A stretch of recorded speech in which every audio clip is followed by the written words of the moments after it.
Yes, my name is Jordan Alexi Caraballo-Vega, and actually, yeah, a PhD student at the University of Maryland. You may also know me from a different affiliation, but I gotta read something today in order to proceed. And it's a disclosure that this presentation is only part of my role as a PhD candidate at the University of Maryland College Park. All the opinions, findings, and conclusions are my own. And this is also being presented in personal academic capacity, not on behalf of NASA or the US government. In addition, no NASA resources or funds were used for this presentation. Okay. So that being said, the original plan that I had for this presentation was very different. We have a government shutdown right now, so I'm not allowed to talk about any of the, let's say, additional work that we have been doing at NASA. However, if you want to find some information of it, you can just kind of Google my name or just kind of reach out via email, and I'll be happy to just share additional information. The plan for today is going to be a very general kind of idea of how deep learning has transitioned through time in this field and how we have been kind of adapting in the field of GeoAI for some of these applications. Okay. The main challenge is we have Earth science data holdings increasing at just like exponential rate. We have satellites coming every single year. We have data increasing. We have more observations. We have temporal additions. We have a great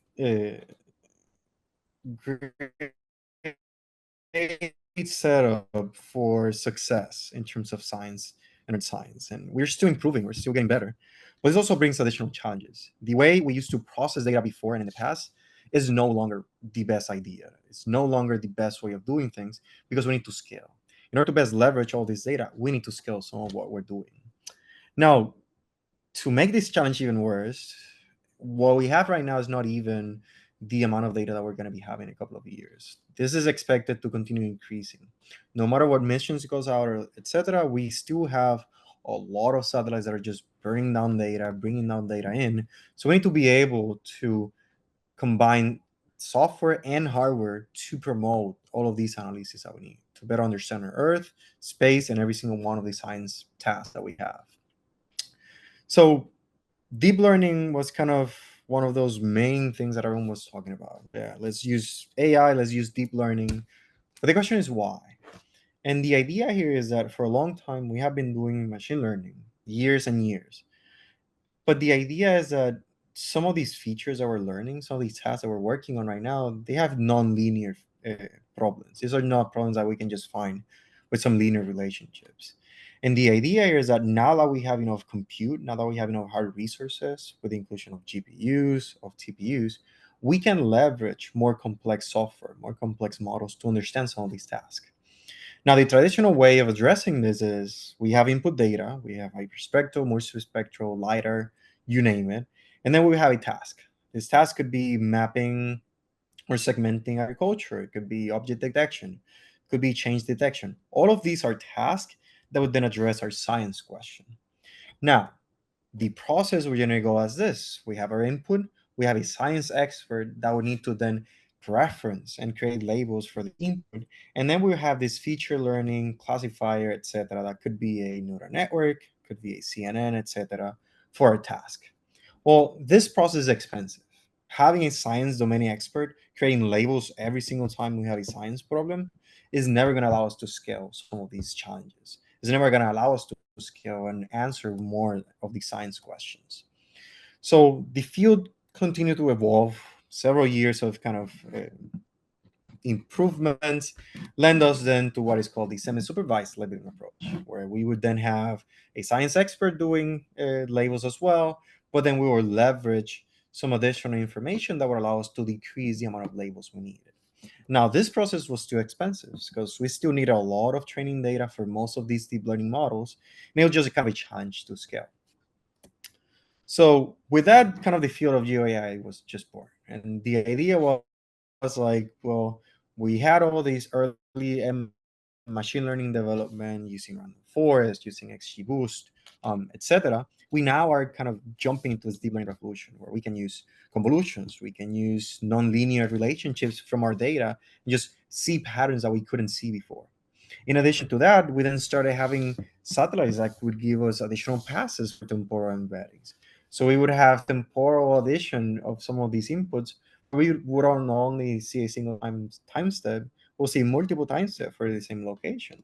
That's where recurrent neural networks came into play, and then even forecasting using multiple time steps.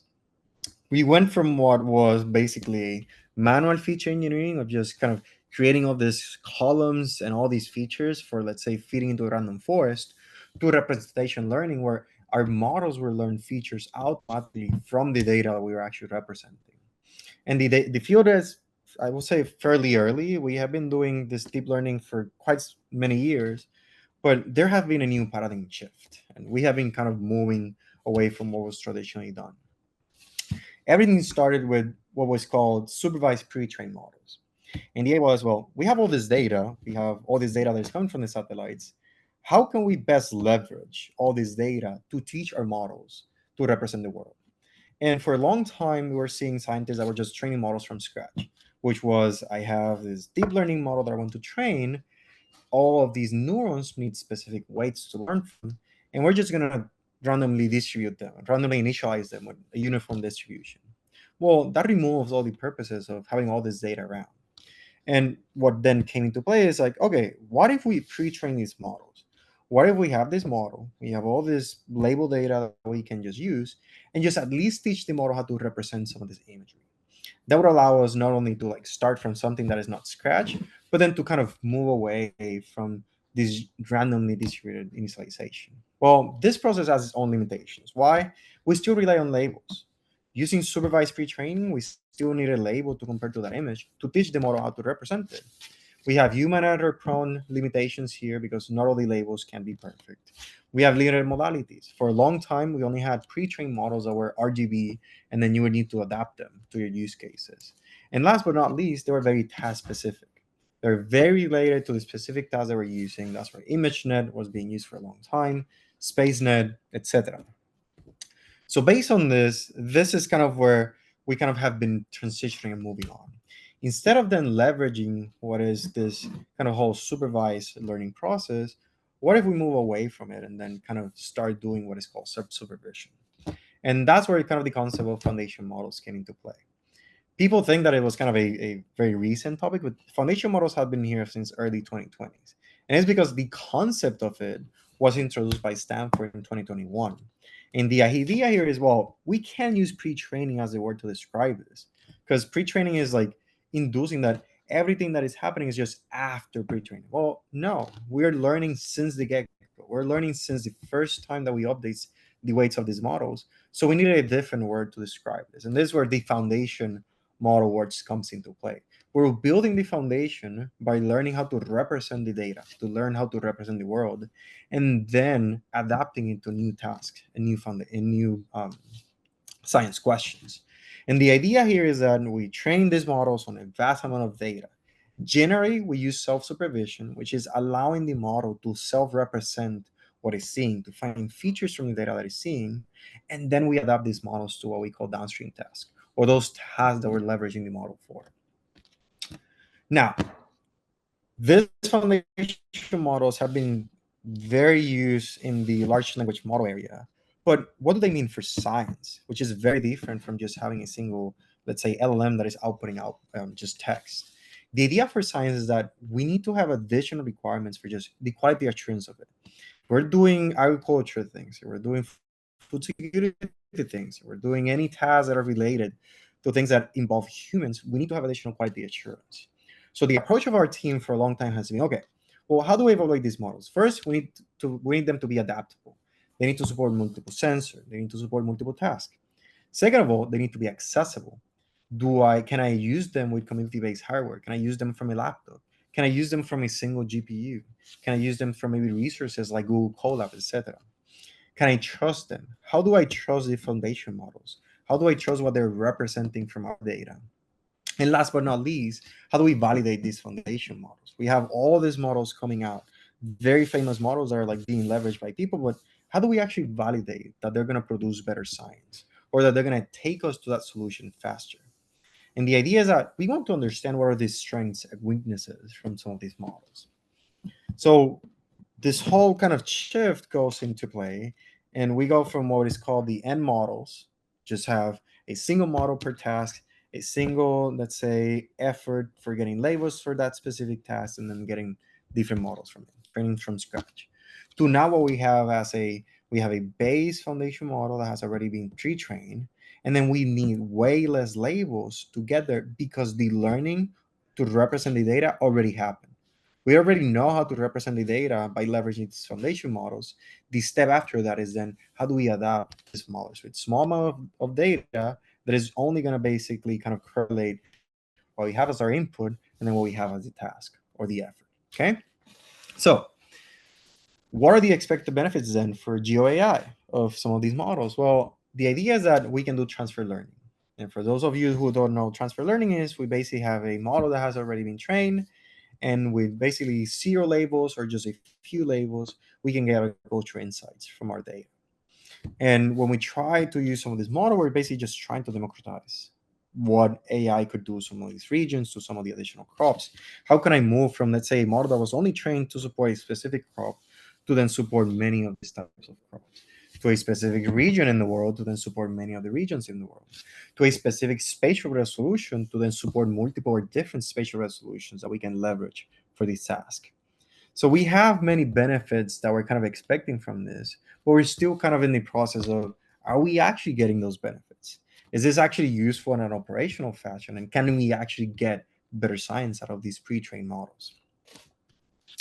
Now, where the actual benefits has actually come into play, even if not seeing everywhere, is that with these models, we have more flexibility of supporting multiple modalities. For a long time, we have had a single model that would then support, let's say, multispectral or hyperspectral or specific ranges of data. We now have been shifting them to supporting multiple modalities through these same components. And it's because we have evolved using different architectures to learn differently from the different modalities and being able to synthesize it, to fuse what we're learning from these, and then combine it into what our model is expecting and how we correlate our inputs and our targets. Okay, so we do have extreme benefits from some of these, but how does it actually work? I have a pre-trained model. I want to solve a science task, and I want to just leverage it to fix and answer my science question. Where in the past we would have an input and a target, so an input and the label, and then we'll feed that into a deep learning model. Let's say a unit, for example, and then that unit will just train it in regards to the target, and then we'll get our solution. Well, now with this kind of foundation model shift, we have then our input. We have the foundation model, which is basically extracting features out of that input, which then we fit in what we call the decoder most of the times. And that decoder is basically being fed from the features that we're already learning from our foundation model. Not that our deep learning model in the decoder side doesn't need to learn some of these features because they were already pre-learned from the foundation model perspective. But this is where I then correlate the input with the target that I'm using. Okay, so it's kind of a shift in how we do it. Now, another question that comes into play is what architecture or training strategy should this decoder be? There are many ways of connecting different decoders to a foundation model. Everything is going to depend first on the architecture of the foundation model, but then also on the tasks that we're doing. So it could be that we can just connect a simple, fully convolutional neural network that just connects directly to whatever features we're learning, and then we can just have our tasks. We could even connect it to literally a random forest that maybe would be able to feed in some of those features that are coming and be able to represent it directly into what is happening there. We have many ways of connecting different components to some of these foundation models. The idea is how do we translate the features that are being learned or the embeddings that are being learned from this foundation model into our task? And for that, well, we have a wide range of models to select from. And again, I'm pretty sure that I can say that every single month there is a new one coming in. And for a long time, we only had what ImageNet, SpaceNet. We only had like probably like 4 pre-trained models on the supervised fashion. Well, now we have a wide range of models that we can just select from. And the question is, how do we know which one to select? Like, how do we know which model is actually going to be the most appropriate one for my specific task? And the answer there is, well, it kind of depends. Is there a one size fits all? No. We have seen that across many of the experimentation. Again, if you want to reach out offline, we can talk a bit more about it. But just as a general concept, there is no one size fits all. And this is because geospatial data, remote sensing data, they all require different types of inputs. And some of these models do support different modalities. Some of these models simply support single modality. Some of these models support multiple time steps. Some of these models are just representing a single time step. So the different components from what remote sensing represents doesn't allow some of these models to just be one size fits all and then use a single one for all the tasks. Now, have we proven that some of these models do adapt to multiple sensors, multiple satellites? Yes. They're very useful into adapting to multiple sensors, multiple satellites, even decreasing the amount of training data that we need.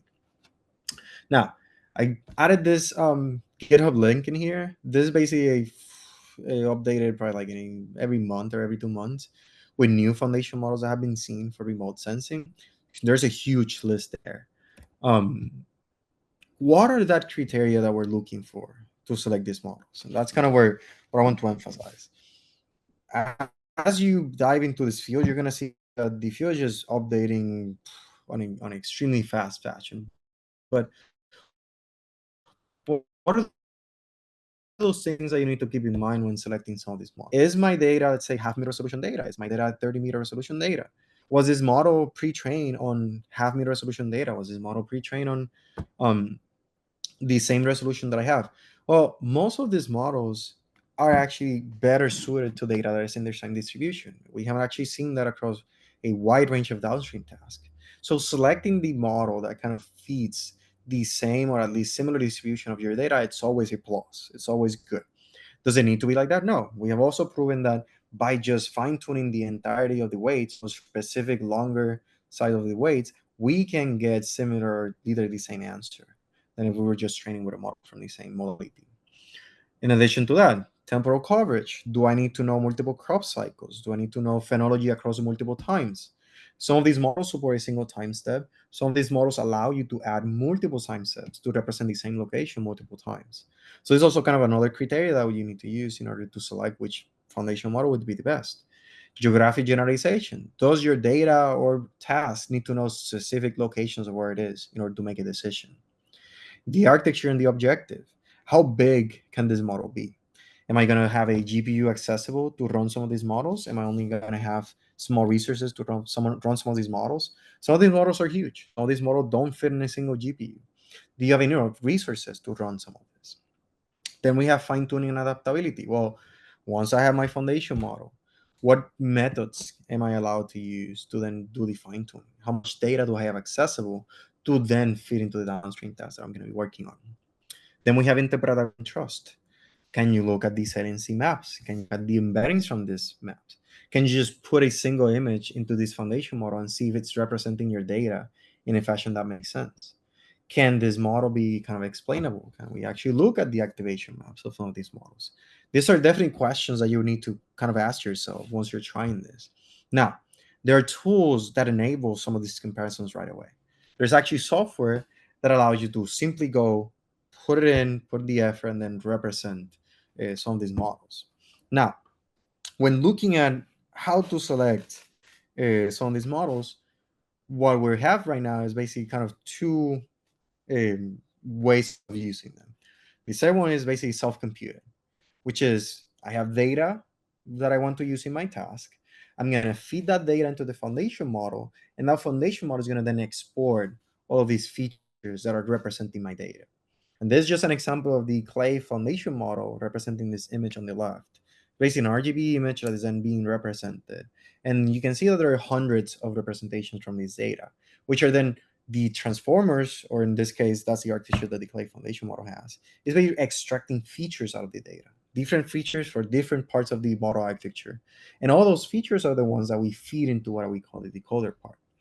If the foundation model can represent your data in a way that makes sense and that can then be translated into your decoder, you're going to have an excellent downstream performance. We have seen problems where the foundation model just can't represent the data. It just goes and shows a like random distribution is like, yeah, this is just not producing anything. Well, that means that your foundation model is not going to be suitable for your downstream task. It's not making any relationship between the inputs you're feeding to this foundation model and the outputs that you're looking for.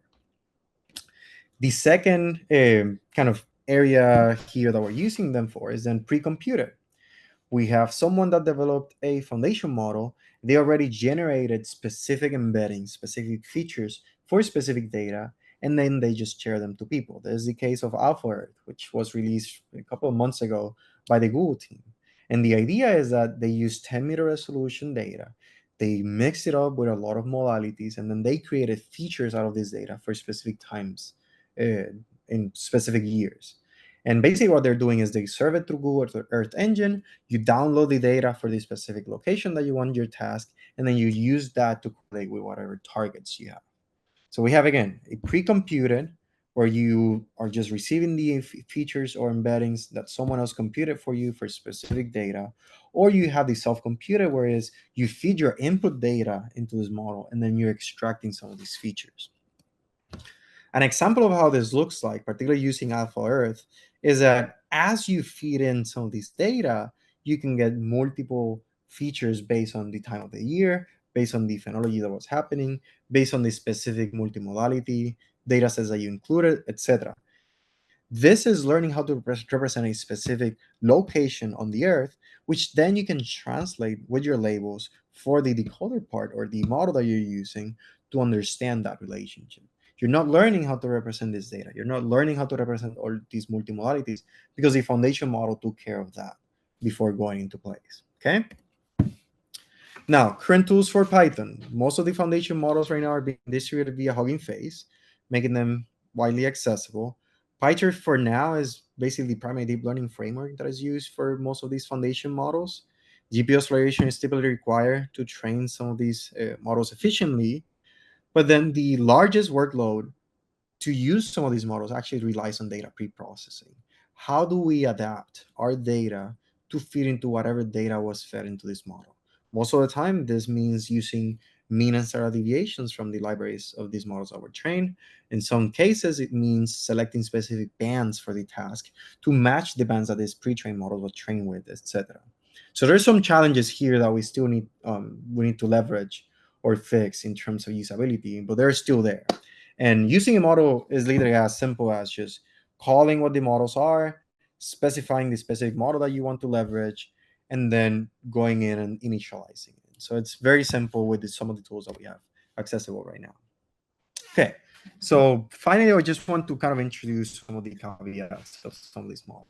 Well, this is just an example of a foundation model that was used basically trained with MODIS data. And the idea is as soon as we train with MODIS data, we can just adapt it to similar sensors like ABI, etc. Well, how big does this model need to be in order to show that it's learning? Does this model need to be 84 million parameters? So it needs to be 3 billion parameters. And just to provide some perspective, um, the model that comes from ChatGPT right now, they were at a time in like 13 trillion parameters. So we're talking about like how does increasing the number of parameters, the number of weights that we are learning from, affect learning performance? And the idea is that we basically tested some of this work leveraging different downstream tasks. In this case, classification using what is called the Eurosat dataset at 30-meter resolution, biomasters, pixel-wise regression, and then land coverage basically using semantic segmentation. Note that we train or pre-train this model in MODIS using MODIS data, which is basically 250 meters, but then scaled to 1 kilometer. We're actually using downstream tasks that are 30 meters and 500 meters. So we're able to use multiple spatial resolution data sets with a model that was trained with 1 kilometer data. Does that actually work? Well, we kind of proved that it did. But again, if your task has a foundation model that is very similar to your data, I'll probably just suggest to go with that. Now, the question that we need to address is, does one size fit all? Which architecture provides the best harmonization between all these data sets? And are we scale invariant? Can we actually just go in between spatial and temporal resolutions? So when looking at some of these results, we can actually see that when compared to, let's say, baseline model, let's say ResNet 18 unit combined, we can see that, yes, we have superior performance in most of the tasks using the foundation model. But the important part is not only like, oh, are we actually getting better performances? When do we get better performance? Because some of the Battle of the Backbones is basically a paper that I love that came out from some of the meta people is that if you have enough training data, even if you have these foundation models, you're gonna get the same performance. If you invest the time on getting the same training data, or at least enough training data to represent your problem, you're gonna get the best performance, the same performance than a foundation model, or even better. So one of the tasks was basically then comparing, okay, well, how much data is just enough data for a foundation model to perform? And this is basically just a GIF of 10, 500, 1,000, 5,000 samples. And we could actually see that as soon as we have even 10 samples to represent some of the data, the foundation model is already representing the data very well. Where the unit, for example, in this case, which was our baseline, takes at least 1,000 samples to get there. So we're talking about 10 versus 1,000 samples to get to a very similar solution. So that's a huge time save when it comes to developing some of this data. In addition to that, if we compare then the performance of individual samples, we can see that the performance of the model, which in this case, SATVIS is basically the foundation model, pre-trained model, we can see that the error bar is very small compared to that. However, again, as a unit, for example, which is the baseline here, starts getting more training data, it can actually have very similar performance, if not almost there. Now, again, there's a huge effort here developing and getting training data for a full month versus just having literally a couple of hours of generating training data and getting at least similar performance, which would be extremely useful for experimentation. Another example, how much data do we actually need for experimentation here? Well, if we literally have a pre-training data set that has zero point 0.2 million samples versus 26 million samples, do we also need 26 million images for a model to pre-train and learn representation out of it? Well, the answer was actually no. Those coincide with how big the model is and how much information it can actually go into, how much it can actually learn from the data. Last but not least is then convergence time. As the pre-training data set increases, does the convergence times of our models also decreases or increases? Well, we were also seeing that as our model was able to better represent the data, we were actually getting less convergence time to get any of these downstream tasks. So we were also saving compute in terms of the downstream tasks, in addition to getting or using less labels. Okay, so there's actually benefits that we have been seeing in many of these problems. I'm just gonna skip some of these because I only have 2 minutes. And I want to talk about the challenges. Well, I've been spoken about kind of the pros and cons of foundation models. Well, we still have challenges. We still have things that we need to address. First of all, one size does not fit all. For now, could we get there? Could we get to a model that can actually be able to support all of the science use cases that we have in remote sensing? Well, we don't know. Many of the models that we're developing are kind of trying to achieve specific gaps or trying to address specific gaps, but we don't know if we're going to get there. But we need to work towards that. We need to work towards just not having 100 million foundation models and just trying to get somewhere that can just decrease this gap, decrease gaps in data scarcity and equity between regions. What if we don't have enough data for a specific region that we want to map? What if we need to just kind of focus on specific models that are smaller that can then be interpretable by our farmers? How can we make some of these farmers that are on the field to trust these models? It's a huge challenge. We don't have a lot of information on how these features are being generated. How can we convince our farmers to actually leverage some of these? And again, we have been developing a lot of expandable AI modules, particularly like I focus on trying to express how these features are being learned. But it's still a challenge. It's still a challenge to leverage this and say, well, my model created this. How can you trust it to something that is going to be either affecting, let's say, your daily income, etc.? So there are many challenges that we're still working on, that we're kind of getting there. But representation learning of some of these images is actually getting to a point where it can be used very close to an operational fashion. Now, main gaps here are still that some of these models are just not flexible enough. Some of these models are expecting 4 bands from the multispectral sensor, and they are literally going to need to leverage that. Other folks are just thinking that making everything large is better. Well, no, like we have seen that it's not making the model large, it's making a model that can be used, that can be adapted to many tasks and be efficient at doing it. So we need to keep improving how some of these representations are being learned from most of these sensors. Last but not least, well, what is then kind of this future vision for GeoAI, particularly for agriculture? And we have seen that many of these foundation models, yes, are decreasing the amount of training data that we need. But how do we use them more easily? How do we enable people that have commodity-based hardware from a laptop to even use them? Can we just serve some of these models? Can we just have platforms online that is like, okay, send your data here, and then you extract some of these embeddings, and then you can use your laptop to do some of this work? Well, we don't have full answers for that right now. We have been doing some development where we basically kind of serve the input features from some of our foundation models, so people can just pull them down and use them. This Alpha Earth effort from Google is also a big effort towards that, where they're basically kind of using their resources and then making data available so we can actually leverage it. So there's a lot of processes going on here. But the question that I just want you to kind of have in mind is, how do we make it more easier for people to that have community-based hardware that might not have these huge GPUs to leverage some of these models and to also do some of this work by themselves? So now, key takeaways here. Deep learning is not replacing farming. Deep learning is supposed to be empowering some of these use cases. And the way we do this is making some of these models accessible by making them smaller, by making them faster, by making them better. Opening all the data, opening up some of these models that we're leveraging, particularly on the foundation model side, has been huge to allow people to just experiment with them, to use tools that can just be able to experiment with. Now, starting from foundation models and just fine tuning them has been able to quickly enable experimentation. There's no doubt about this. Now, is it actually producing better science? This is a question that we're still trying to address. Is it the actual foundation model? Is it the architecture? What are we in terms of making better science out of some of these models? And this is something that the field is kind of still addressing, where it's kind of leveraging, okay, well, we invested all this, let's say, money pre-training all these models. Are we actually getting better, faster science?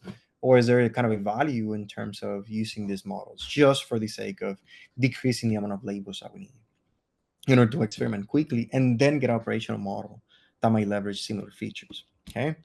So this is all I have for today. Hopefully it was useful. Hopefully it was instructive, and I'll address any questions now if you have any. Jordan, thank you so much. That was more than useful. It's amazing. It's packed on information.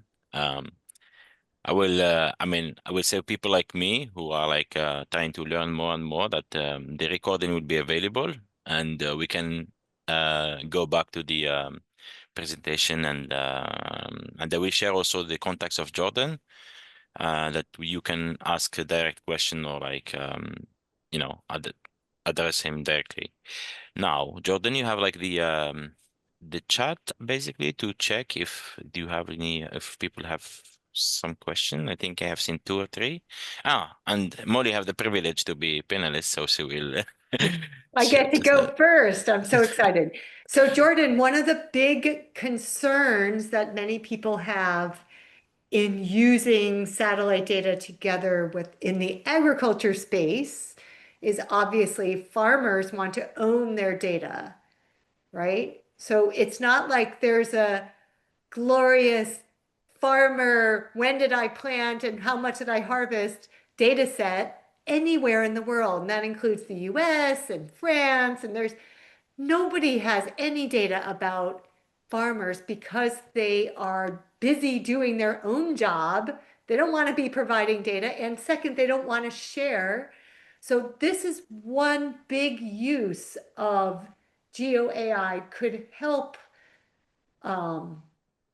understand how contributing your own individual data can result in better output for me, right? So if I was to tell someone when I planted my tomatoes and how much I got, then I could get useful output from the Geo AI. So that's sort of an imaginary case. And the question I have for you is, do you think that we will get there anytime soon, or I need to collaborate with 10,000 other people in order to get anywhere near that kind of utility?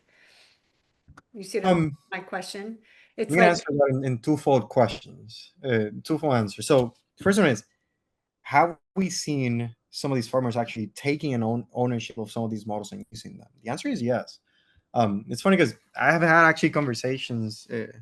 There's a group of folks from UMD doing water intrusion research in the Maryland Eastern Shore, and they basically kind of started combining some of their efforts with some of the people by just using in dashboards and kind of getting data out of some of these, etc.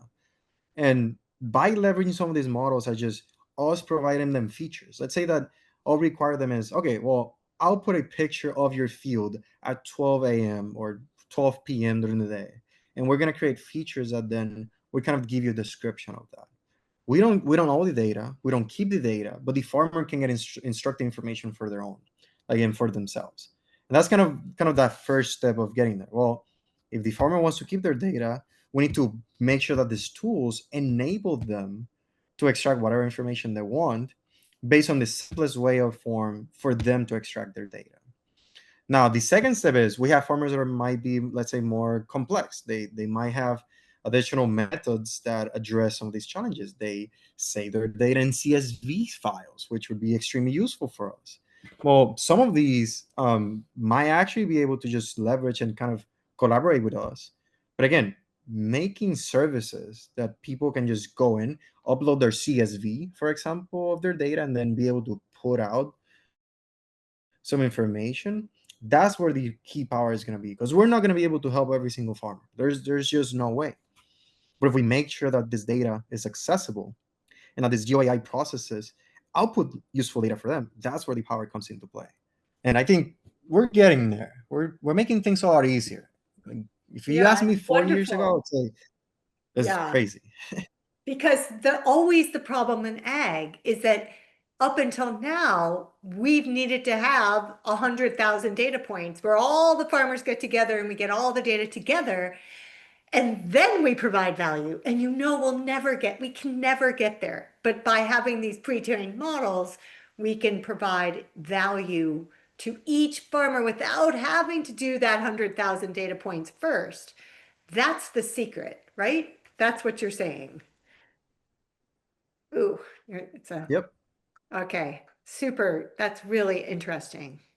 From Mohammed, I'm not sure if it's a question.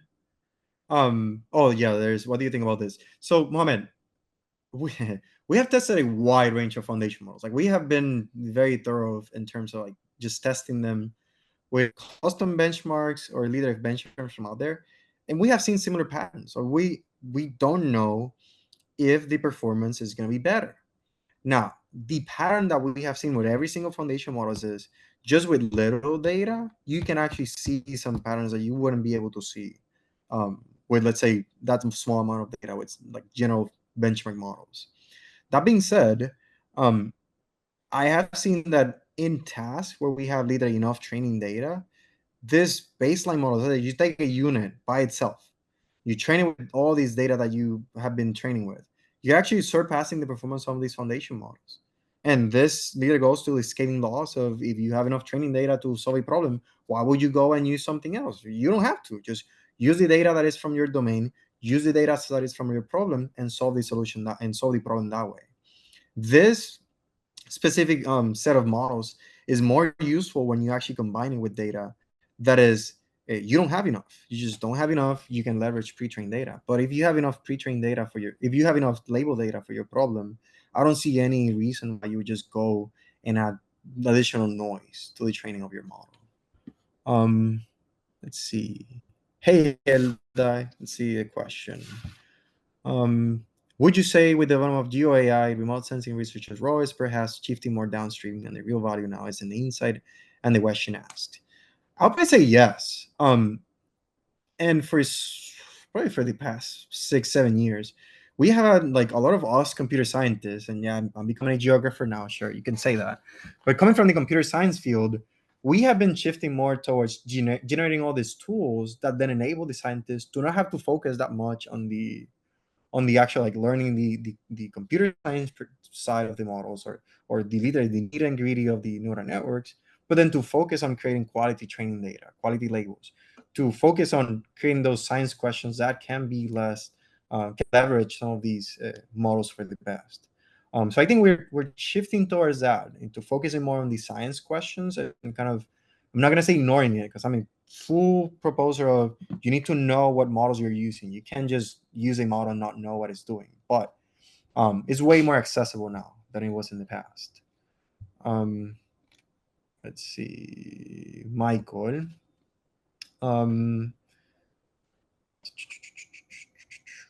do you think there are specific criteria for geofoundation models for agriculture? Think about this for conservation practices like tillage, for example. And I think agriculture might have specific needs, like adaptable time windows and specific input requirements. The answer is yes, Michael. And I think this is why we have been seeing so many foundation models. Just because, so for example, the foundation model that someone at NASA created with NASA research at some point, who might have been referenced in the presentation, we were trying to address specific cloud problems, specific atmospheric problems. And that's why that foundation model was created, because most of the models were skipping data that had clouds on them. So that's why we had to use that specific ones. Now, we do have other models, particularly in the agriculture side of things, where we needed multiple time steps, because we, for example, in regions like Senegal, maybe, like we have multiple crop cycles. Well, if we don't have multiple time steps, we might not be able to address what's happening in some of these fields because we're just looking at a single time step. Um, so some of these models need to be kind of best generated for specific agriculture applications. What the specific criteria that I think are important here are probably temporal resolution, spatial resolution, super important. We have seen that with half meter resolution data, smallholder agriculture, you really need really specific features. Models are learning some of those spatial boundaries to even get some of these fields. They're totally blurred when you use foundation models that were trained with like 30-meter resolution data. Can you fix them by just fine tuning more? Sure, but it's just not it's not there yet. And the third component would be probably the multimodality components. For agriculture, having lighter data might not be, let's say, the most important one, but maybe like combining with SAR data for specific times in the year might actually be one of those kind of very unique requirements that we would need in the agriculture side of things. Um, let's see. Ella, by the way, if I'm not addressing fully your question, just you can unmute yourself or just ask on the chat. Elda, can you perhaps say more about the type of farmers that have used some of these tools, the crops they grow, their business? What did they use it for? So the ones that I'm talking about for that I mentioned for Molly was water intrusion. So I basically have a huge water intrusion problem in the eastern shore of Maryland, and they're just trying to leverage some of these tools to understand how their fields are being impacted by these, particularly like mapping some of these areas. We have people in Senegal where instead of the farmer being used, like using it, is like literally people that collaborate with the farmer very closely. So they basically are assisting the farmers in like getting some of these answers properly. Either like people that live close to where they're located. Specific businesses, I'm not sure what they're growing in the tasks that I told you. I know we have a lot of Sargon people that we're talking about with people from Senegal, and I know we have a friend from Ethiopia as well, which is Wubed. He's also working with some of the collaboration with some of the government and academia folks that were then helping some of the farmers. But we will need to talk offline, and I can just find that information for you. Let's see, Mohammed. Um, should another analysis be conducted on them after their extraction, for example, to reduce the correlation? Simple correlation analysis might not be the most suitable because these are just not learning, let's say, linear correlations that we normally see, like in random forest or something, or just looking at the data set. These are layers and layers of neural networks. So one thing that we have been doing to analyze some of this is basically visualizing the embedding space three-dimensionally and then clustering some of these features. So for example, if you extract features for 5 images that were full of forest, and then you extract features for 5 images that were full of maize, and 5 images that were full of just fallow fields, etc.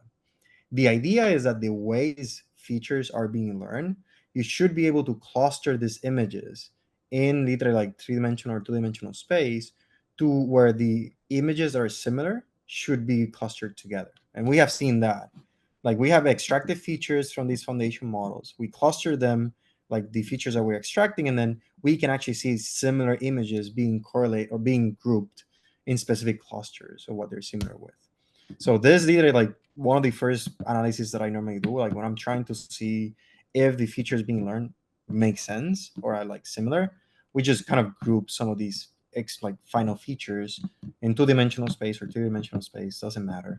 And then you can actually see if similar tiles or similar images actually can be grouped together. If you have a forest that is literally grouped together in maybe like a fallow field, you might not be getting, let's say, the pre-construction performance that you might actually be looking for, or the feature performance that you might actually be looking for. So that's something to be aware of. Last thing that I would analyze of these activation maps. So all these transformer-based models, and most of them have activation maps that you can visualize. What portions of the images are igniting the activations for these models? Are they actually learning specific locations from their models, or is there something very interesting from the images that is coming up? If you see that there's literally like just noise coming up, then you know that the foundation model is just not representing